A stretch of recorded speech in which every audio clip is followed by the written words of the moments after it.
Okay, we're going to be discussing nth roots and rational expressions in this video. Nth roots. Let's look at this one right here in the middle first, and then that would help you to figure some things out here. If you have the cube root of a, that's also equal to a to the 1/3 power. So now let's look at where I'm getting these numbers from.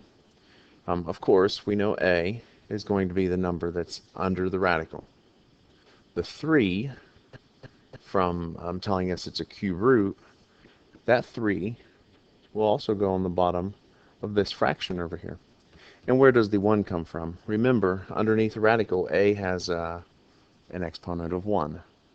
So that's where we're getting all of these parts after the equal sign. And you can follow that again down here at the very bottom. If you have the nth root of a, that's equal to the a to the 1 over n power. The very top one, that's the square root of a. You have to remember that there's an invisible 2 there, and that's the reason why you have the 2 on there as the denominator. So you have a to the 1/2 power. The square root of a is equal to a to the 1/2 power. Okay, so if we're moving along, and what about if a starts to get some exponents with it? Okay, so what if we have the square root of a cubed? Square root of a cubed, well, the exponent with a is the top number, and the number outside the radical is the denominator. The number outside the radical, we're going to call this the index. That's actually called the index. So a 3 over 2. We're going to simplify those here in another video. But for this one, I just want you to understand that the cube root of a to the 10th power, well, you're going to take this index will be the denominator, and this exponent is the numerator, and of course a stays a. Same thing here. Okay, now let's use this knowledge here to evaluate 16 to the 3/4 power. Well, 16 to the 3/4 power, our first indication that we need a radical is that it's a fraction there. When you have fractional exponents, you should go ahead and just, it depends on what you're doing in the problem, but if we're just evaluating, you should refer to it as having a radical with it. So which number goes outside the radical? The denominator goes outside the radical. And then you know this is just going to be 16 to the 3rd power inside. The numerator stays inside the radical with the 16. And so now let's evaluate some of this. 16 to the 3rd power, I know 16 times 16 is 256, but then 256 times 16 gets a bit challenging. So let's take what we know about radicals here.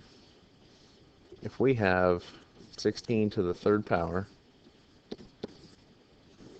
looks like this.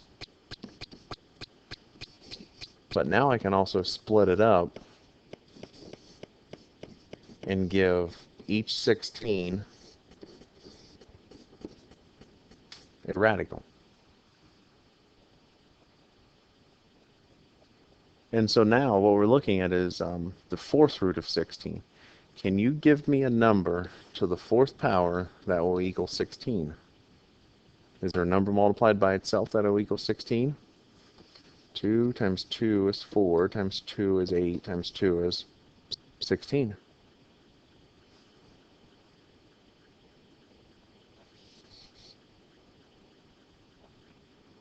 Okay, so we're looking there. The 4th root of 16 is 2. And so now from here, we know that all of these are 2. which is also 2 to the third power, which is also 8. So 16 to the 3/4 is 8.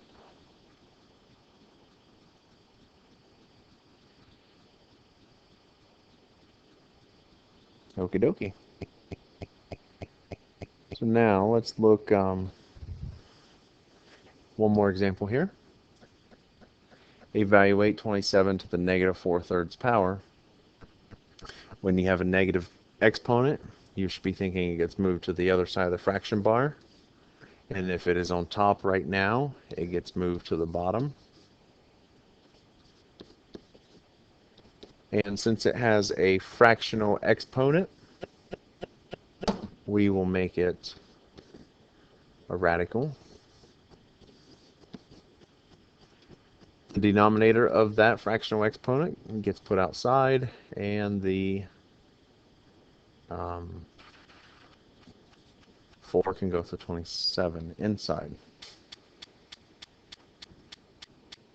Okay.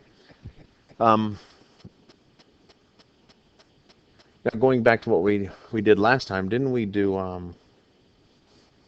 break 27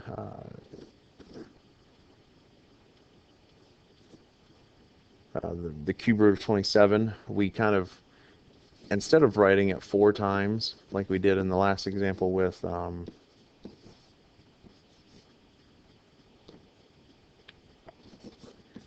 me see here. You can see how time consuming this is. Okay. See, the last example, we did it with the 4th root of 16 3 times. Couldn't we have just done this? The 4th root of 16 cubed?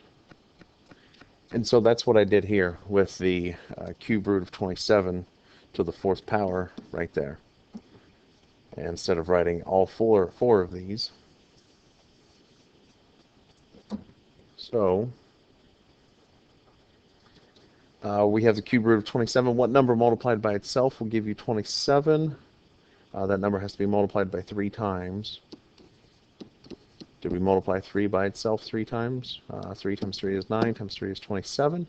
Okie dokie. So then we have 1 over top of 3 to the 4th power now.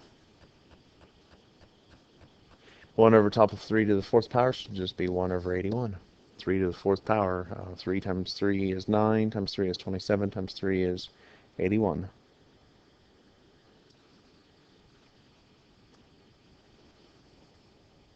Let's look at this example. If you feel comfortable enough to do this one on your own, go ahead and try it on your own, then hit play and see if your answer matches mine. I know that it is a fractional exponent, so I'm making a radical here. And I'm thinking about it like this. Okay, and the cube root of 8 is what number multiplied by itself 3 times will give you 8. I believe it is 2. Yeah, 2 inside the parentheses, and then this exponent of 2 comes outside, and 4. Yeah, 2 squared is 4. Okay, now let's look at a few of these. This says evaluate 5 to the square root of 32. Or I'm sorry, that's not how you should say that. Evaluate the 5th root of 32. That's what we're looking for. Evaluate the 5th root of 32. So basically, you are looking for the number that you can multiply by itself 5 times to give you 32. 1, 2, 3, 4, 5.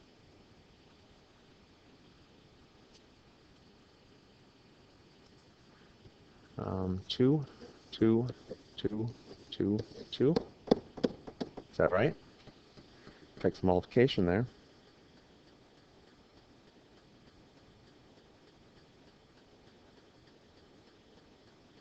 And that is 32. So our answer It's going to be 2. The fifth root of 32 is 2.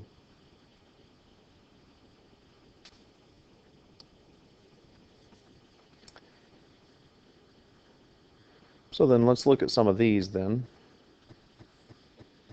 How about the cube root of negative 8? Remember, we weren't real fond of negative numbers, finding square roots of them, but we do know that, let's see, the square root of negative 8, let's see, if we had 4 times 2 times negative 1, square root of 4, then it's 2. Square root of negative 1 then is I, and then what's left over? Square root of 2 is inside, because that's 2 and that's I. So we can do, with complex numbers, the square roots of negative numbers. But what about cube roots? You have to keep an eye on cube roots. Basically, any roots that are odd, anytime you have an index that is odd number, you can have a negative inside.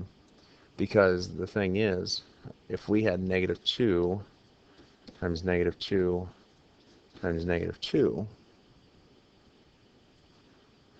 this makes positive 4, and then drop down negative 2, and then this makes negative 8. And so therefore, the cube root of negative 8 is going to be negative 2. So anytime you have an odd index, and you're trying to take an odd root, you can have a negative number underneath that radical. It's just when it becomes an even number there, that's when you start getting into complex numbers. And then so let's look at this last example. 81 to the 1/4 power.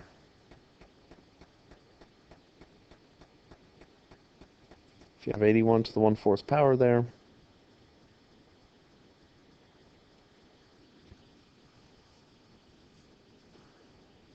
fractional exponent.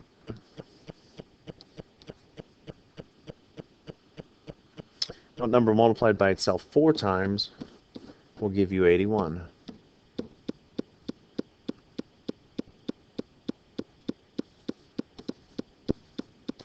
Three. Well, you kind of got to hold on there 1 second. Because positive 3 works. Does negative 3 work? That makes positive 9. That makes positive 9. Multiply those together, it makes positive 81. So 81 to the 1/4 power should be plus or minus 3. Positive 3 works, and negative 3 also works. So you kind of got to keep that in mind. You can have some negative numbers there.